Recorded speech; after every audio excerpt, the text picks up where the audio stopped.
Жақсы. Ал, рахмет. Аумин, аумин, аумин. Айналайын келін, бата бақтың бастауы, қолыңды жай.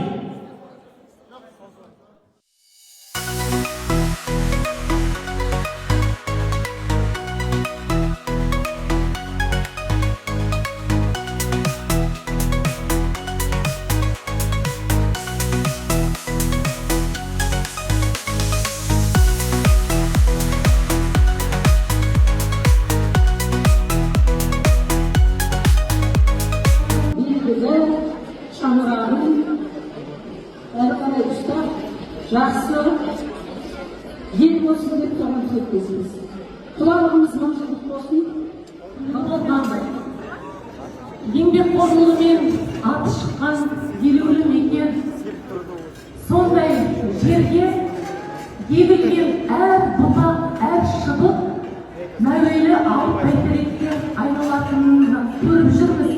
Біздің баламызда жас шыбық осы елдің топырағынан, оңтүстіктің киелі топырағына домалақ анадай бар қазаққа алақанның табын алған, киесі болған үлкен мекенге келіп жатыр.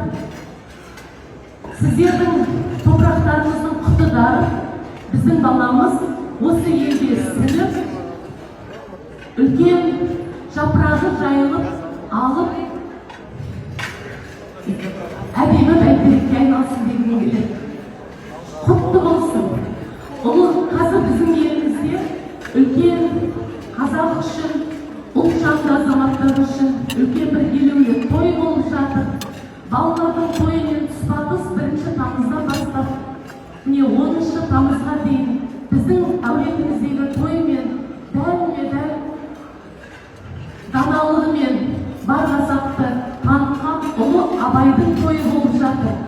Сол ұлы атамыздың тойының бір кішкене бөлігі осы жаққа ырым етіп бұрылып, осы балалардан тарайтын ұрпақтан керемет дана шықсын деп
Азаматты таңдаған менің қарындасымда ақылды ғой, мықты ғой. Сол себептен осындай қуаныштарда бас қосып, араға жылдар салып, кезінде Раушан Мейірмаханның тойында осылай болып еді деп әдеби естеліктерді еске алып отыратын сәт